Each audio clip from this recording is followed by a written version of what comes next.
Welcome to another episode of NewsPoints on the Air, a production of the North American Division of Seventh-day Adventists. I'm your host, Milan Medley. We're in the middle of the holiday season. It's a time filled with the spirit of Christmas and celebration of Jesus' birth.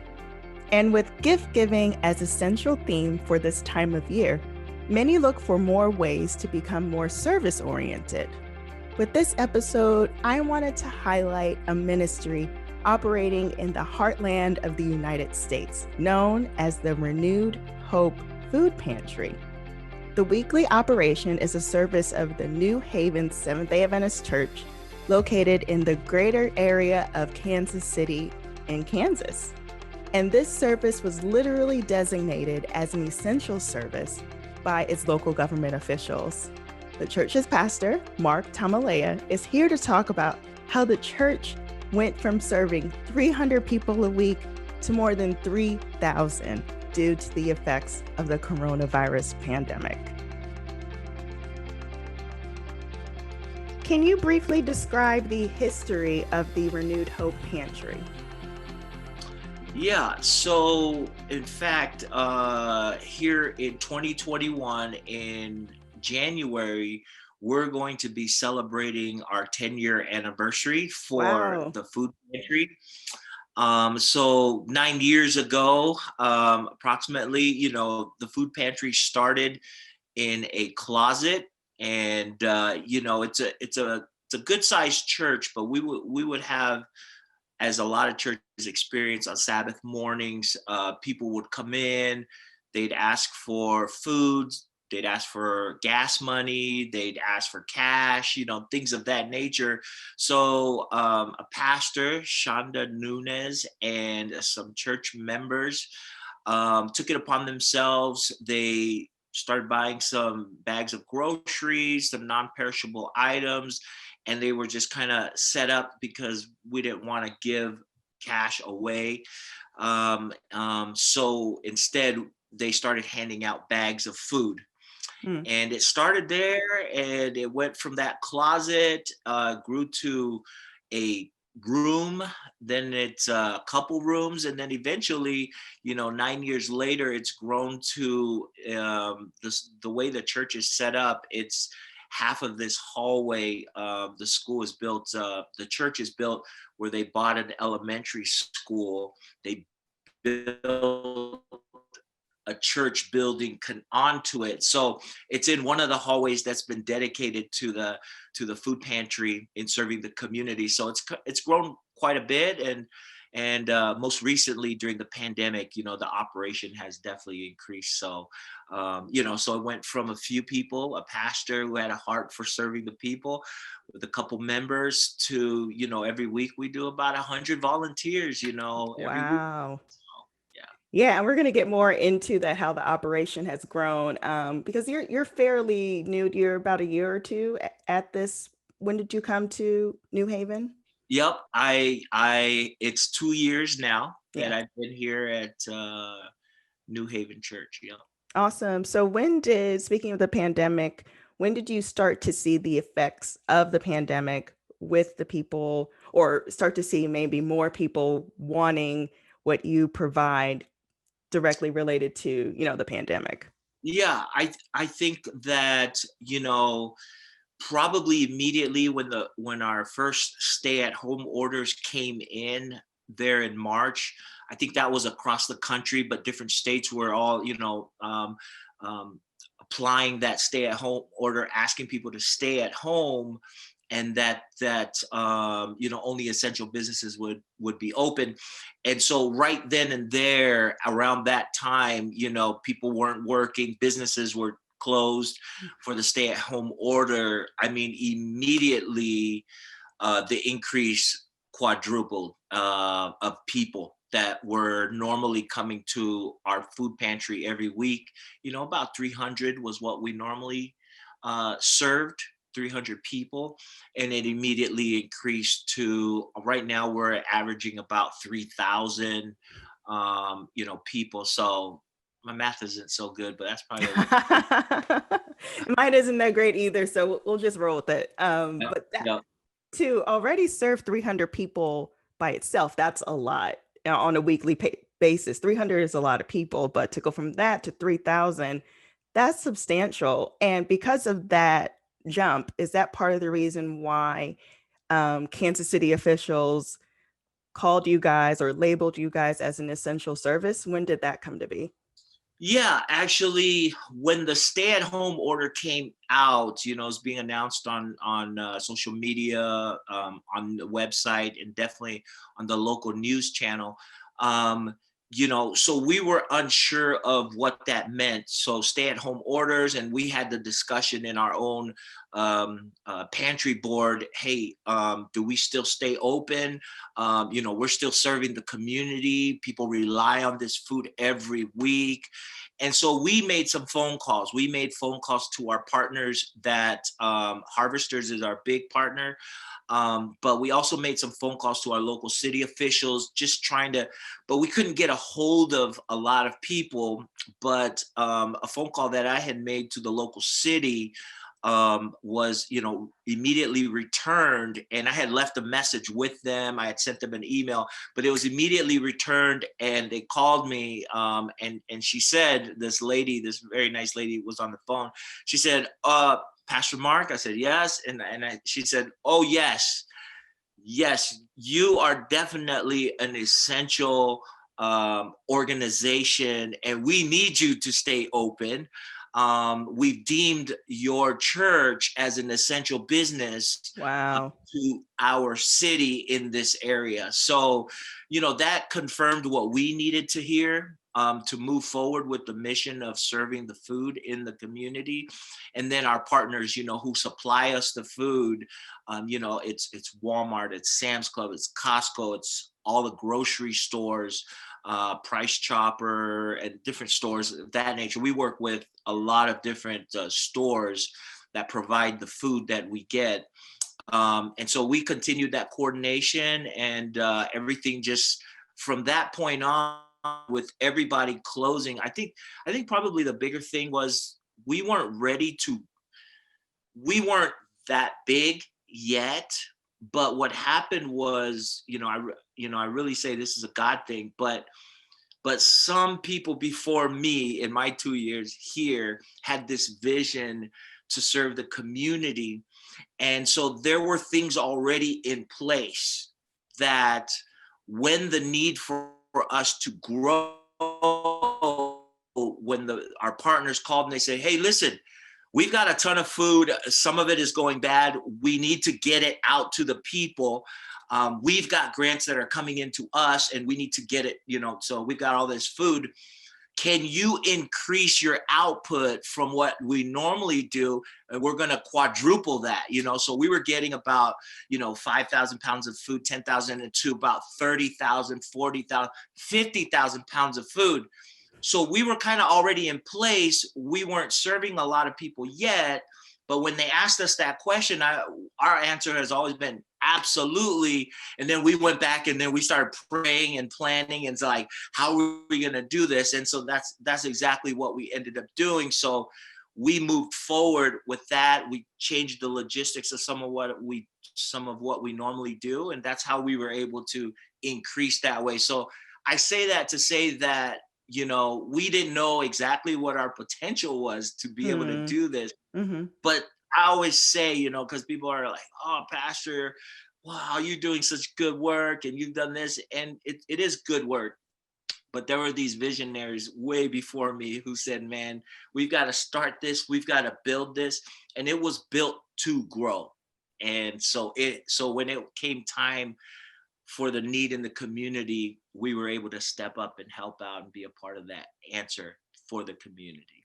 Wow, I love that. It was built to grow. And so with that growth, when you mentioned like 10,000, 30,000 in terms of pounds of food, that's really hard for me to conceptual or to visualize. Like, wow, I'm just imagining like crates and everything. But can we get into the day-to-day operations of managing all that food, of coordinating with all those stores, of, getting the word out? Can you give a day-to-day a schedule of how you guys manage all that.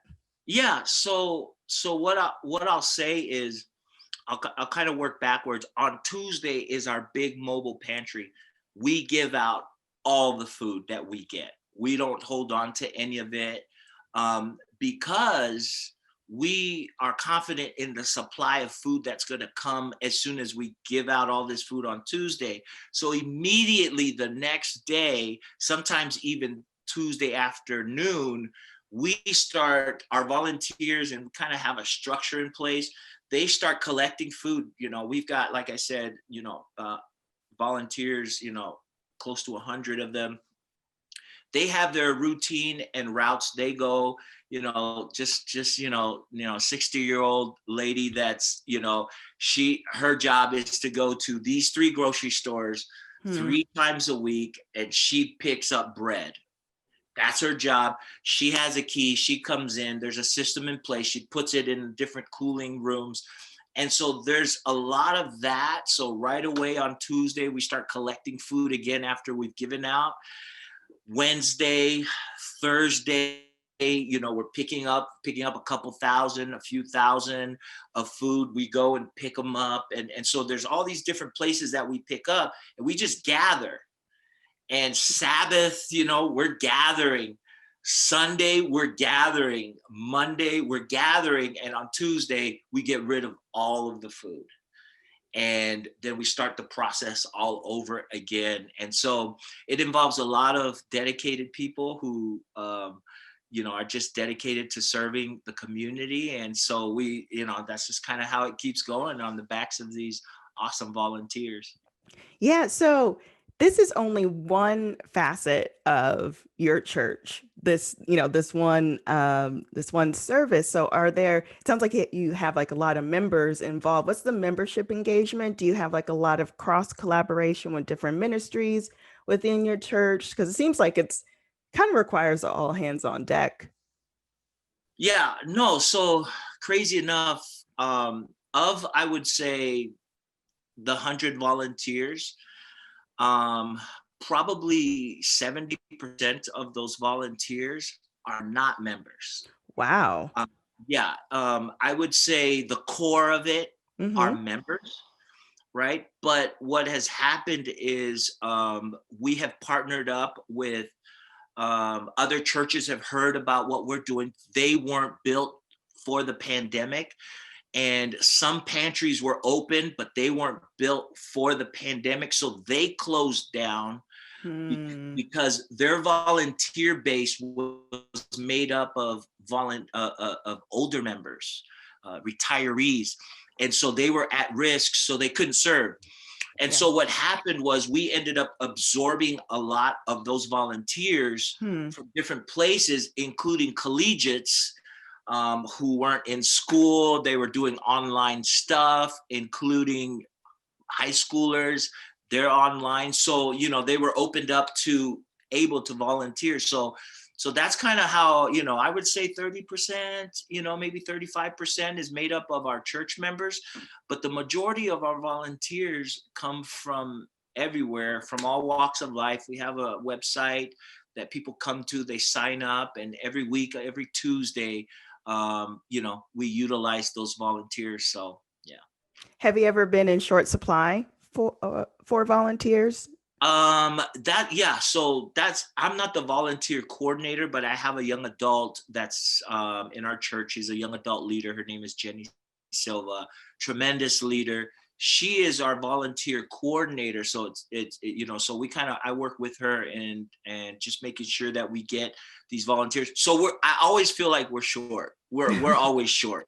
Okay. Cause I always feel like, man, Lord, we could use 100 people today. Yeah. But, during the pandemic, we had about 80 to 90 people serving on the Tuesday. But since everything is kind of got back to flowing again, so our volunteer base is like 40, 50. So we were running it with more than that. Now it's like 40, 50. I'm happy if we get 60. So we can always use volunteers. And I think my faith is kind of tested every week. Because as I see the volunteers coming, some of them sign up, but a lot of them don't, so you never know what you're getting. So if it's a Yeah. rainy day, if it was like a 20-degree day this past Tuesday, Ooh, wow. you know, you don't know if you're gonna get people or not. But yeah, but it's been good. It's been Ooh, good. God's 20 been degrees. My goodness. And you still have the same amount of people coming to get food, I'd imagine. The 20 degrees isn't stopping patrons. That's right. We have served in rain, sleet, cold weather, warm, hot weather, you know, in the summer. But the need continues to be great. And so people still line up. And so they still expect us to be there to serve. And so we are there every Tuesday. We have a smaller version of our mobile pantry on Sundays and Fridays.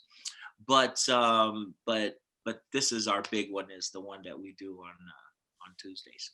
How have your immediate neighbors, talking about physical, neighbors in terms of if there are any homes on the road, any other retail stores, you have these hundreds maybe or thousands of cars lined up on a Tuesday. What was that like navigating, that? Yeah. Yeah, so it's been a learning experience for us and our neighbors, because you know it's important to be good neighbors. I Hmm. mean, we believe in that. So when it was developing, and I distinctly remember this Tuesday where it seemed manageable, everything we were doing, and then all of a sudden, like, the stay-at-home order took place on a Monday, and on that Tuesday it exploded Hmm. to like 4,500 people. So we do Wow. track. It's like it's a very easy process. You just give us your last name and how many people are in your family, and that's all. No ID required. We're there to just get the food out to the people. But for some of our recording purposes, Hmm. documentation wise, we just need a last name and numbers in your family. So our neighbors, so when that happened, the police they were getting phone calls like crazy, like, hey man, all these people, these lines, we don't know what's going on. They're Hmm. blocking our driveway. And we hadn't really put in place a traffic control team in the neighborhood. So it was a learning thing for us too. Yeah. So the police was called, all kinds of phone calls.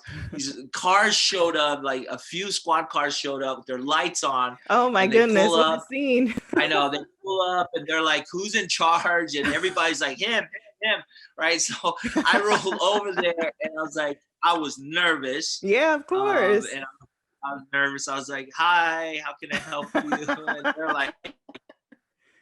like, what the heck? What is going on here? What are you doing? And I was like, we're just trying to serve food to people. So they looked and they saw all the food and the pallets and all the stations, and then all the cars lined up, and it was just out in the neighborhood, blocking. It went for a mile and a half away from the church. The traffic was out there, My and goodness. because we weren't organized for it, people were just coming in. How do I get in line? So people were just getting in line from everywhere, Hmm. blocking the traffic lights and everything. So the police came in, and I just looked at them and I said, just tell me what to do. I don't know what to do. And they're like, well, they said, well, can you call them and let them know? I was like, I don't know. We don't have their information to call them. These people are Hmm. literally coming off the streets to get food. Some had already, businesses were already experiencing, slowdown in businesses. And so anyhow, so right away, I said, anyhow, long story short, we had a planning. The police did their job, helped us. I mean, they're tremendous. Overland Park Police, they came out, they started doing traffic and everything that it needed to do.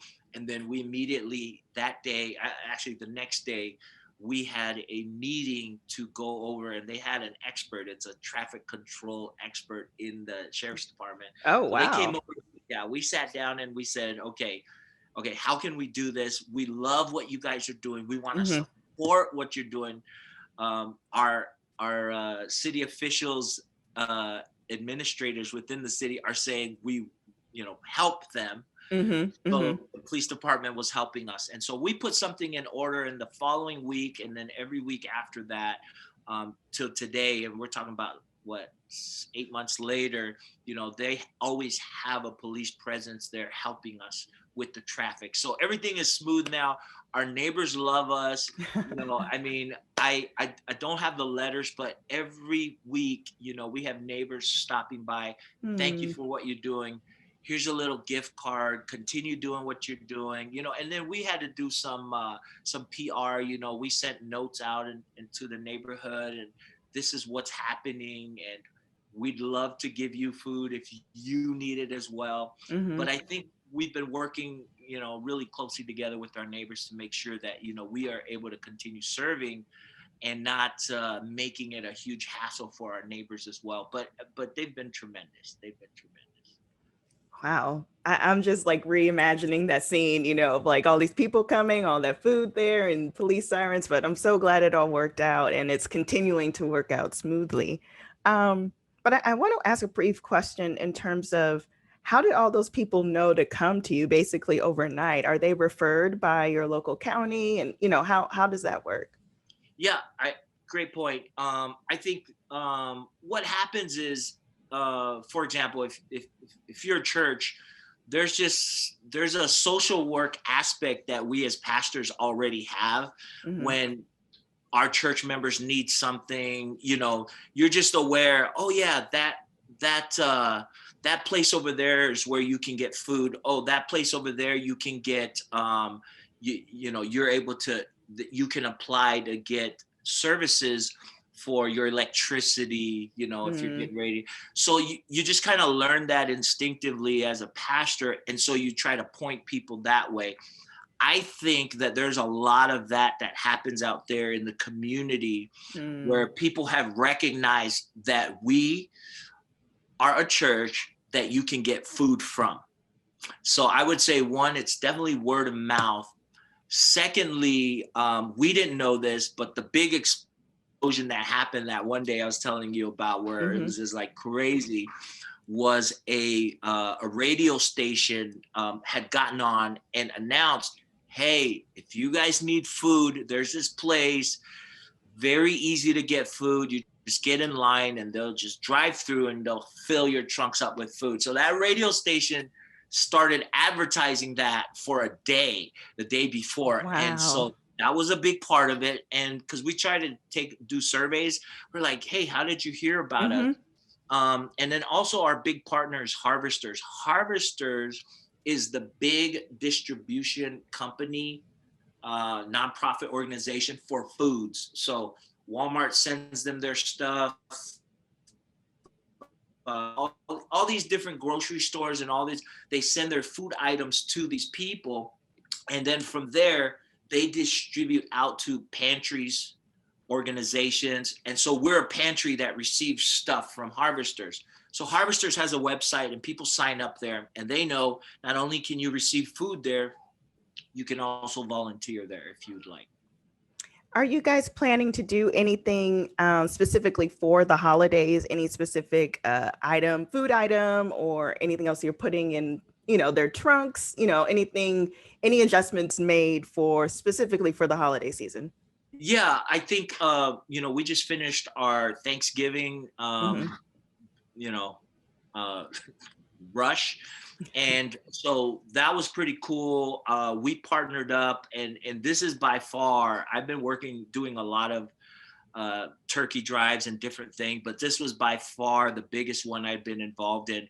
We did about just right under 700 turkeys on our turkey drive that we did for Thanksgiving. Yeah. So we did a lot of deliveries and involved a lot of volunteers coming in, taking them to people's houses to kind of personalize it, ringing the doorbell, leaving the box there and just kind of stepping back for social distance. And they open the door and they're like, hey, we had heard that you folks needed a food basket. It has a turkey. It has a whole Thanksgiving thing going on there. And so people have been grateful for that. We're probably preparing to do the same thing for Christmas. And we're gonna do food baskets, but there are turkeys involved in different things, but nothing specifically like we were for Thanksgiving. Because we just do so much food. This past week we did about 3,300 this week on Tuesday, and I kind of throw those numbers out, but it's like those are real numbers because we have to track and count those numbers. That's kind of a requirement, but it's been a good thing. And so as far as our reporting, we need those numbers to always be accurate. So we're busy. We feel like, for Christmas, it's like we'd love to do more, but we're doing quite a bit right now.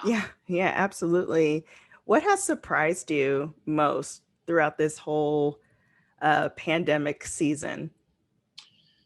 I would say the thing that has surprised me more than anything is people's level of love and compassion for their fellow neighbors with no expectation for recognition,